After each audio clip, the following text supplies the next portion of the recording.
Jeffrey Acerol, 24, Filipino community from France, Taga, Lucena City.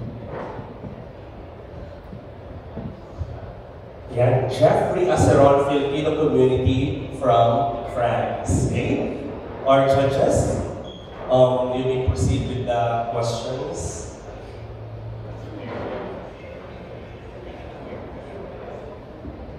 Hello, good afternoon. It's very important for Mr. Gan Philippines, your presence and integrity in social media. How are you performing in your social media accounts and how you are creating positive impact to everyone? Pwede po patagalog na lang po. Pwede naman. I thought you were nag-i-English. Nag-English din ako. Sige, pwede naman. Whatever kung saan ka comfortable.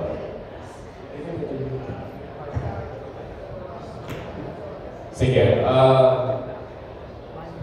marami ka bang followers sa social media at paano mo kaya gagamitin ito sa pag-promote ng Mr. Gan Philippines advocacies and projects?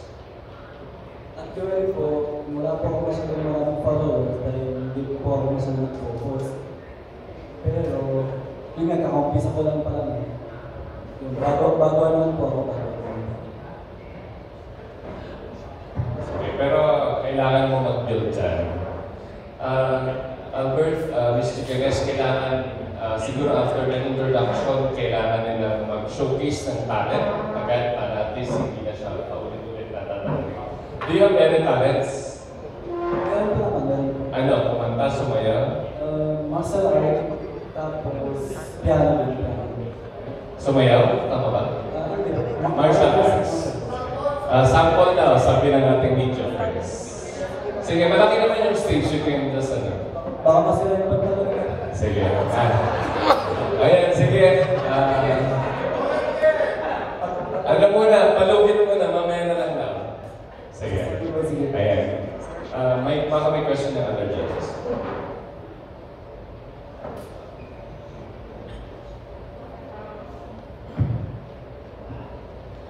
Miss Bambi, huwag ka mahiya, magtanong ka. Ayan. Akala ko hindi ko marunong. Mukha ko important. Okay, social media account ka ba? Active ka? Sa Facebook lang. Sa Facebook, wala kang Twitter, Instagram. May IG ako kasi hindi pa ako active doon. Gagawa pa lang ng bago. Kasi kaya ako natanong kasi papasok ka na sa Passion Day. So if ever may mga bashers, ready ka ba na ma-bash? Okay lang naman po kasi sa akin ang basa nagbibigay ng lakas at siyempre yung lahat ng negative pwede naman gawin ng positive yun. Sa bagay. Magiging constructive. Oh. Siguro huwag lang below the belt, no? Huwag lang masyadong malala na pagbabash. Basta pag constructive, pwede naman okay lang naman. Okay. Hindi po. Hello, number 46. Ano yung ethnic background mo? Kakatapos yung first film ko ako, yung... No, ethnic background. Yung, ano mo, background. Are you half Filipino? Filipino at French po. So you speak French? Opo. From 1 to 10, is it 10?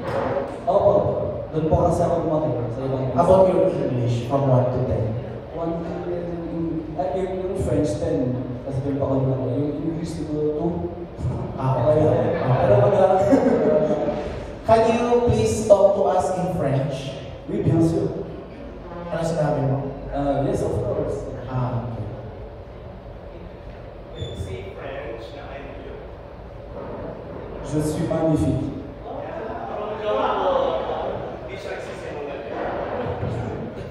Okay, thank you, sir.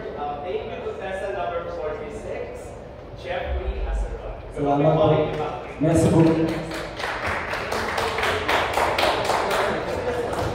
Okay, contestants at the back, just be reminded, once you are called in, you have to introduce yourself and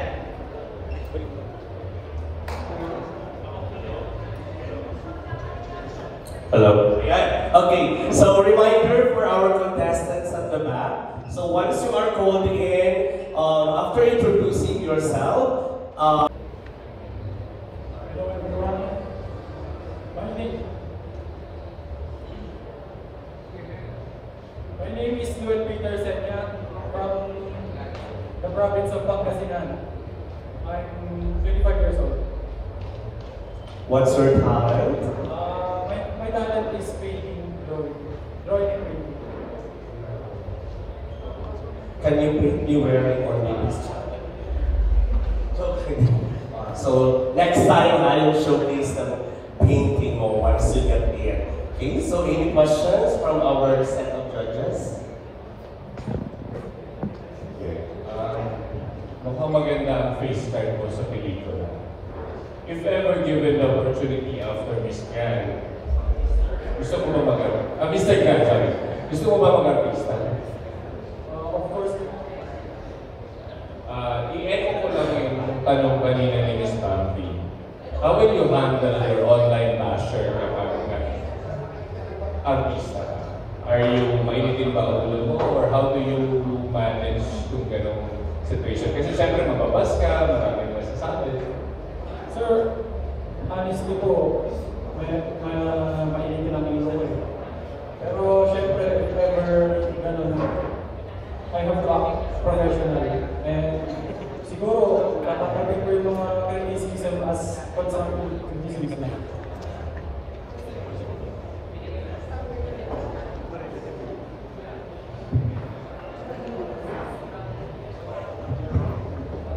Hello, candidate number 47, sorry. Anong height mo? I'm 6 lang po. Tangkad. So if ever mag-artista ka, given a chance na specifically taga-Viva, are you willing to go bold, sexy? For now, siguro po yung po answer. Pero kung nandun na ako sa point na yun, Halimbawa, sa ikaw lead role ka, but you have lead role ka, ikaw yung bida, but you have to go naked. Are you willing?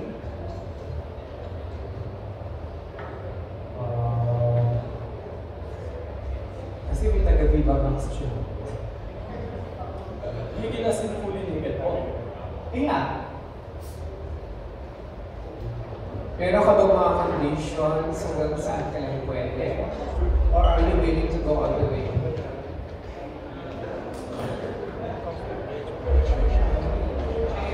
Sige, wag na. Huwag ka naman artista. Sige, wag ka naman artista. Singer ka na lang. Do you sing? Endurance dance. Hindi rin po. Talagang sa arts, ano po, Okay. Oh, kasi yung maganda kasi yung kulay mo, maganda yung sa cinema eh. Okay, so, thank po, if ever may chance na ikaw ang audition ko muna ng sarili mo. yung mind mo at saka yung katawan mo. So, sige. Okay, good luck, candidate number 47. Thank you po. What do you do at the moment, number 47? What do you do at the moment? Nag-focus po sa arts. Anong arts? Portrait commission. Portrait drawings over. So that is your full-time? Yes. Okay. So do you do it with a company or? Huh? Freelancer. Okay. Since you came from Pangasinan, how will you represent your province in the best way possible based on your cultural awareness?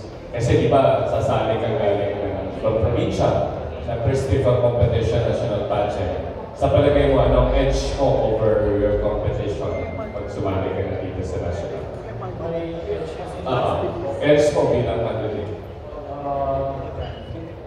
My edge as a candidate po is I'm hardworking and dedicated po for when I want something, I work hard on it and dedicate myself to it. Okay, thank you. Thank you, contestant number 47. That's Noel Peter Senya from Pangasinan. Judges, for your questions. Hello. My question is, how do you define love? How do I define love? Grabe naman. For me, is limitless. For me, ang daming sakop ng love. We can show love to our families, to our friends, to our special someone. And para sa akin, hindi lang sa romantic love. Ang daming bagay na pwede ipakita natin ng love sa ibang tao. And for me, that's unlimited and beyond the world. Yeah. Next, follow-up question about love. So sabi mo unlimited yung love, so it means unconditional at the same time. So okay ba sa'yo magkaroon ng relasyon with the third sex? Is it okay for you to have a relationship with the third sex? For me, at The this point, LGBTQ lahat. yeah, for me at this point, depende siguro. Sometimes, pag nagmahal tayo, meron tayong mga personal standards and beliefs. Pero biglang darating na lang yung tao na to without, parang hindi siya pasok sa standard mo, hindi siya yung typical na recent relationship na nanggaling ka, pero biglang out of nowhere, biglang mahal mo siya. For me, kung mahal mo isang tao, you have to push for it. It doesn't matter what the gender is, Yeah. basta may spark. Yeah. Okay, thank you. Hello. When did you realize that you can monetize your body in your face? Siguro nung nag-graduate ako ng college. Because nung nag-aaral pa ako, I graduated Bachelor of Science in Computer Science. So napakalayo sa tinitake ko na path right now. Nung college ako, akala ko doon na ako kita. Yun yung may regular na job ka, may regular na income. Pero nung nag-graduate ako, may mga opportunities na dumating. I started modeling, I started hosting. And ang laking advantage nung may looks ka. And may complete package para magkaroon ng work and maka-earn. I just realized na sometimes in life, you don't have to follow a certain path. Kung ano yung gusto ng puso mo, sundin mo. Kasi sometimes yun yung mas magbibigay sa'yo ng pera. And yes, mas magiging dedicated ka to earn more and to progress. Thank you. Sige, since pinag-uusapan ng love dito sa table para sa'yo, laliman ka ng konti. So, you're a very good speaker, siguro it speaks about you being TV anchor. So, kung papipiliin ka, love o pera, anong pipiliin? Hirap na. Pero, sige. If I really have to choose between love and money, right now at this point, I will choose money. Iligid sa kalaman ng lahat, I'm a breadwinner. Actually, dahil ka lang dyan, David. Ako yung support sa family namin right now. And I cannot afford to lose my job, to lose my career because of love. Right now, kailangan ako ng family ko, kailangan ako ng future self ko. So, mas focus muna ako sa sarili ko. And yeah, isipin ko muna yung career and yung future na pwedeng maging nakahanap na. If you were Mr. Grant Philippines, what is your advocacy? Well, currently I'm working with Aklan Pag-asa. It is in Mandaluyong City where we are helping children from poor families in Mandaluyong City, from different barangays in Mandaluyong City. Ito yung mga bata na galing sa sobrang hirap na pamilya. Na yung mga parents nila, wala na silang capacity to earn the luxury of life to teach them. Kasi they have to work day and night to provide for their families. And for me, napakagandang bagay na we are able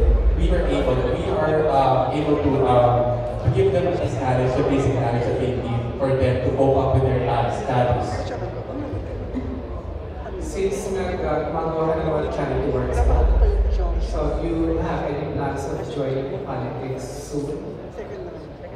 Sa ngayon, wala pa sa isip ko siya. Pero maybe pagka mas nakita ko pa kung yung purpose niya, greater purpose niya para sa akin, maybe I can take that path as well. Thank you, candidate number 48. Thank you so much, Tan. So much. Grabe yung niti kanina yung May repeat naman siya. Sorry. Palibig ko lang question. Sabi ko bakit ganyan ang style ng buhok mo? Well, yung hair ko is naturally ganyan po talaga. And I'm a pure Filipino po. I think the hair comes from the... Nakwento po kasi sa akin yung grandparents ko na may dugong Aita daw. So, technically, po ko po rin kasi lumalagay. Since nabanggit mo yung dugong Aita mo, so do you think may advantage yan para sa cultural awareness? Kasi kasama dito sa criteria yung cultural awareness. Sa palagay mo, magiging edge mo kaya part ka ng Aita? Sa tingin ko po, hindi naman magiging basis yung buhok ko for the cultural awareness na tatawag. Kasi it's more of, I think, yung boses ko po as a speaker, kung paano ko ipo-portray yung mga pangangailangan ng mga native tribes natin na nakakita dito sa Pilipinas and all. And aside from that, kung paano ko po i-deliver sa mga kita sa akin, mga kanilang sa akin na ang importansya ng pagpaparami sa mga native tribes na nandito sa atin sa Pilipinas. Why did you join Mr. Grab? Well, actually, it's more of out of curiosity po. Kasi I'm trying to explore myself when it comes to this kind of industry. Lalo po natin nag-start na po ako ng modeling. So, although my experience naman po sa pageantry, but more of so I try to step it up sa next level. And ako po kasi gusto kong ma-showcase yung sarili ko sa lahat. More of like making papansin nila yung video. And I think Mr. Grab is the best way to start it. Are you representing your own self or you're representing a city or a community? Well, right now, I'm representing Valenzuela City. It's currently where I stay there. Which one? Valenzuela City.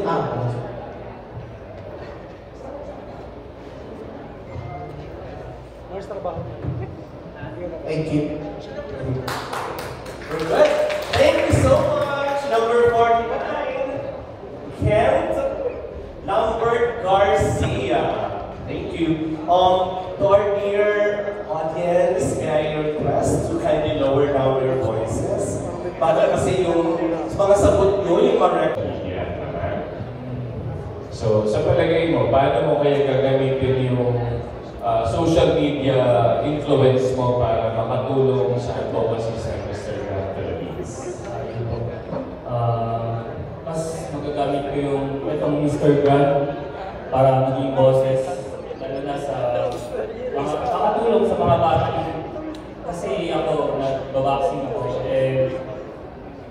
meron akong mga batang natutulungan. Para mas matulungan ko sila, maging boses,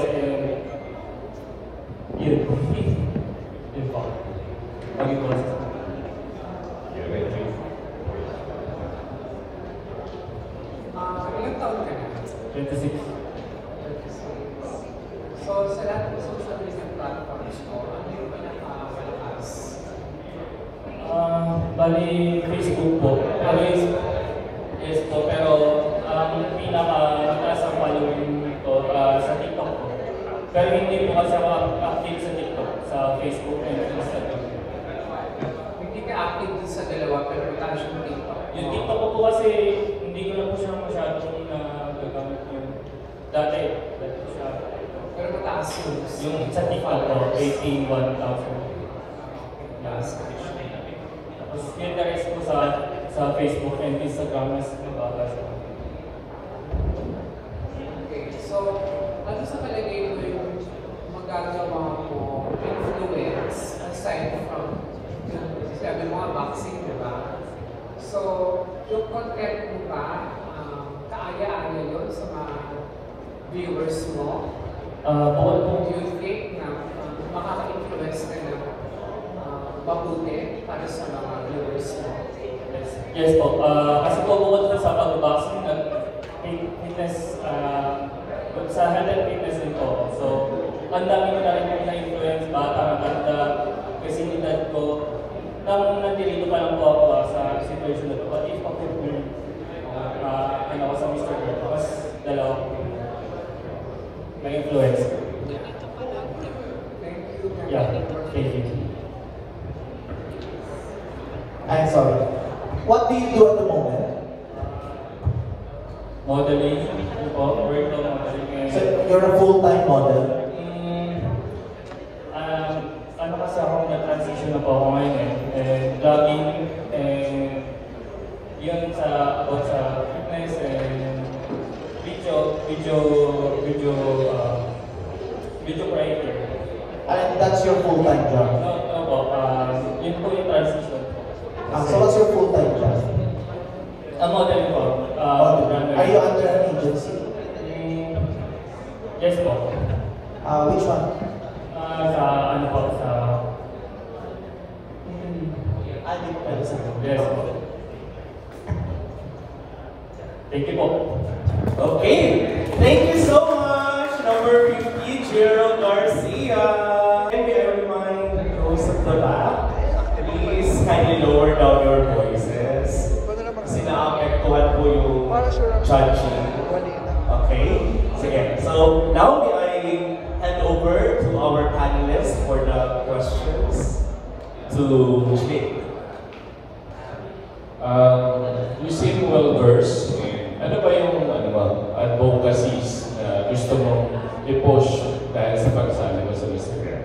My advocacy is body positivity because growing up, there's a lot of Sorry again? body positivity. Body? Positivity. Okay. Because growing up, I have, when I was young, I have a lot of stretch marks in my body. But I did not consider it as hindrance to join content. And of course, so with this advocacy, I'm striving to create a safe space for the victims of body shaming, and while also aiming to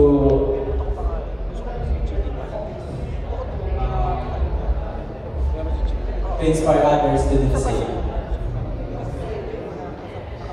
Thank you.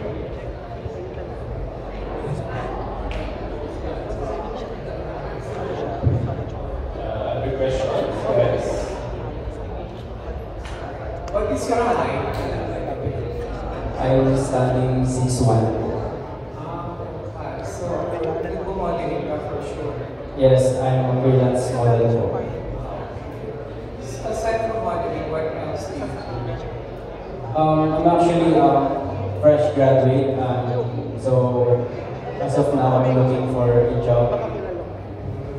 So I'm a freelance model and musician.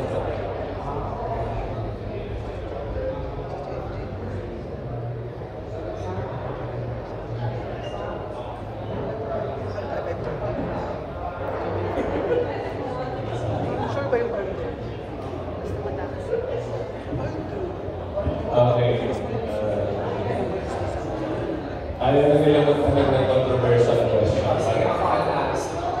Okay, so if ever manalo ka dito sa Mr. Grand Philippines, syempre, na-assure mo na being positive, di ba? Tapos, nanalo ka.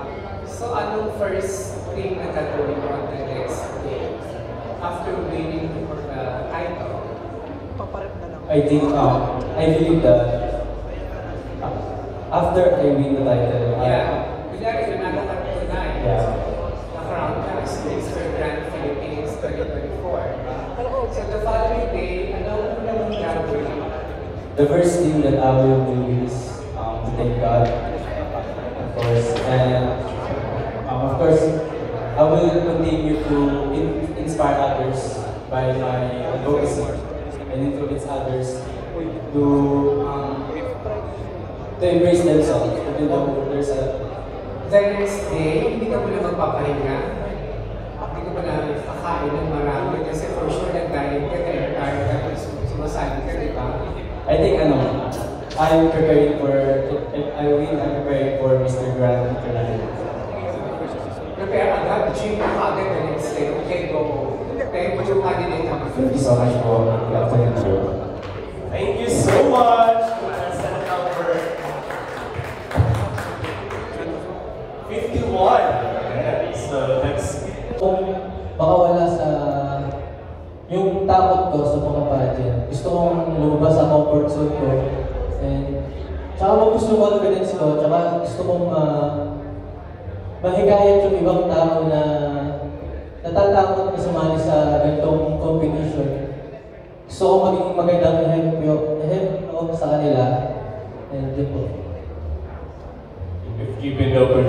gusto mo ba mag-artista? Yes po. Yun po talaga yung gusto ko. Thank you. Are you aware na kamukha mo si Sandro? Sandro is the former candidate sa unang screening. Tama ba? Sino Sandro? Wala. Huwag kang gano'n. Focus tayo. Bobby, focus. Hindi, hawig na eh. So pwede siya if ever pwede ka artista. Huwag naman sa ganun. Hindi naman usam. Okay, so bakit ka pala sumali sa Mr. Grand Philippines? Sumali po ako kasi gusto ko boost yung confidence ko. At gusto ko ipakita sa mga tao na kagaya ko na natatakot sumali sa mga ganitong budget. Lumabas kayo sa comfort zone nyo. And especially, syempre, gusto ko magkaroon ng influence sa mga bata. At syempre sa family ko, gusto ko sila magtulungan. Meron ka na bang ibang mga sinalihan ng contest? First time ko sumali sa Paris. So, fight ka. Okay, congratulations. Good luck sa'yo. Thank you. Okay, thank you so much to guest number 52. That is Chief Lawrence Coronado from Laguna. Thank you so much. And now may I call in from the Filipino community.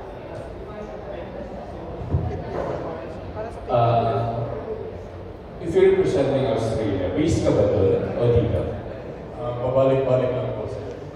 Kasi siyempre, given the opportunity, pag nanalo ka, meron tayong mga projects dito sa Philippines. Okay lang sa'yo.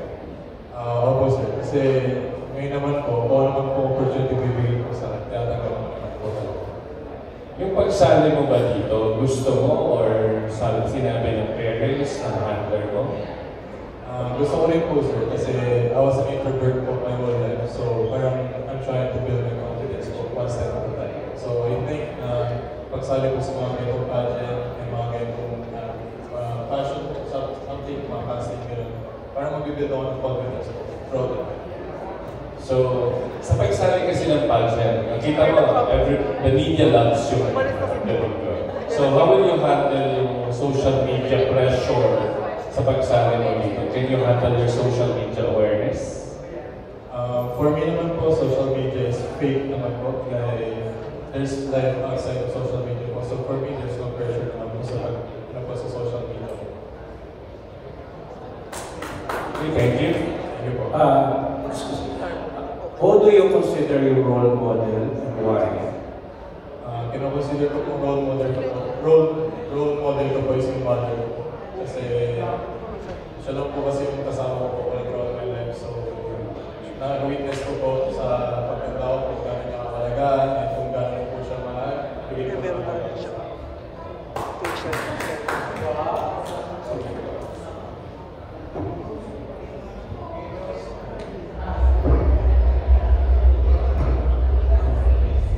You have a question? What is your goals in life?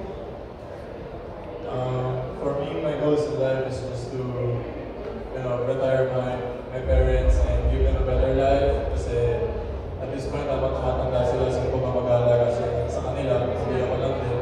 So ako, I'm trying to do my best at everything na mas makakatulong sa kanila, hindi lang para sa kanila din. And at the same time, para din sa akin kasi if mawala din naman sila, sino din mag-alaga sa akin? How young and what is your outcome? I'm 24 years old, sister.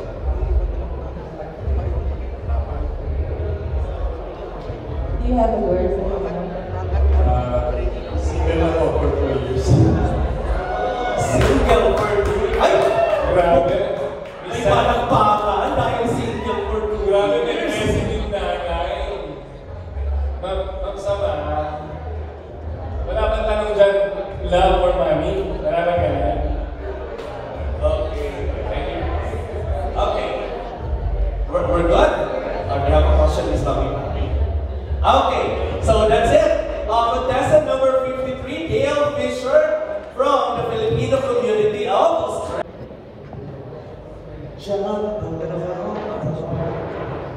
Ms. Mami?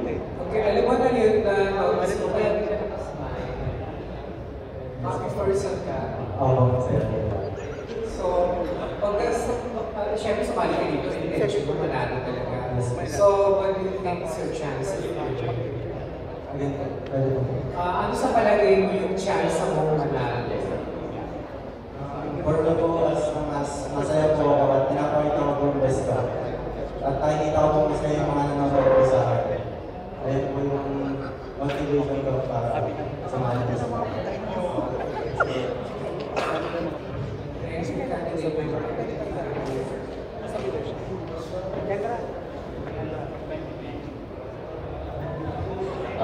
Kamusta ang social media followers? Marami ba? Okay naman po. Lagi po ako kanay sa TikTok. Dati ngayon? TikTok? Yes po. Saan yun? Sa affiliate program? TikTok influencer po ako ngayon sa... Ilan ba followers mo sa TikTok? Currently po 12K. Ilan? 12K. 12,000. Ano ba ultimate goal mo bukod sa manalo? After winning, halimbawa sa Mr. Gan, mag-aapisa ka, mag-model, mag-boosting, ano ba? Anong gusto mong after? For me po, lahat po ng opportunity po na piling ko progress sa akin is kaya ko po gawin. Sige, sige. Thank you. Thank you so much. That's contestant number 55, John Christopher Lagos from Caloocan. Now moving on to contestant number 56, from Valenzuela, standing 5'10", John Baca. Media followers mo sa mga pagsali mo sa pageant. Sa palagay mo, pwede mo siyang gamitin para sa Mr. Gan advocacies para mas may promote ang organization natin para mas makatulong tayo sa iba. Yes, very much. In my last national time, I doubled my follower count, and I think pageants like these are a great way to build your social media platform and have more exposure. Thank you. What are your strengths and weaknesses? Strengths, I guess now I can say I have experience in pageantry, so I have an understanding of what are my strengths.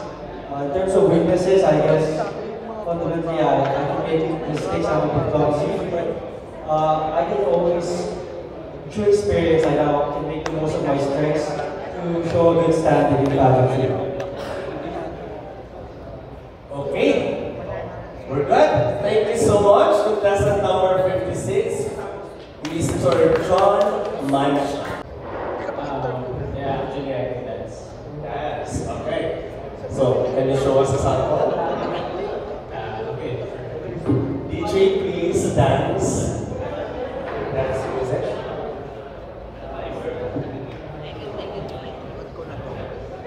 Actually, sometimes no. Saan? Workshop. But I think, parang kanina po siya since I was in grade 6. Dance workshop. Yes. Okay. Galing na yung parents. Pwede ka mag-boy group. Thank you. Parang pinapapili mo na siya kung mapupunta sa sayo, sa company mo sa amin. So, nag-modeling ka na. Ba't di ka nag-aartista? Actually, nag-try ko. I have the ongoing series ko. Part 1 ng Oxing Films. So, hindi ka na pwede sa akin sa Viva Max, Viva Films, sa Viva One, nandun ka. Pero freelance ka. Freelance ko, but Nandito naman yung manager mo. yes. Sige, pero gusto mo talaga ng artista. Mainstream, ikaw naman sa akin. Naghahanap si Imam sa amin na produce daw na Viva Max eh. Kaya naghahanap si Imam. So yan. Sana magamit mo yung social media influence mo to promote Mr. Yes po. Okay. We're good? Okay, so that's it for our last contestant so far, Christian Deca.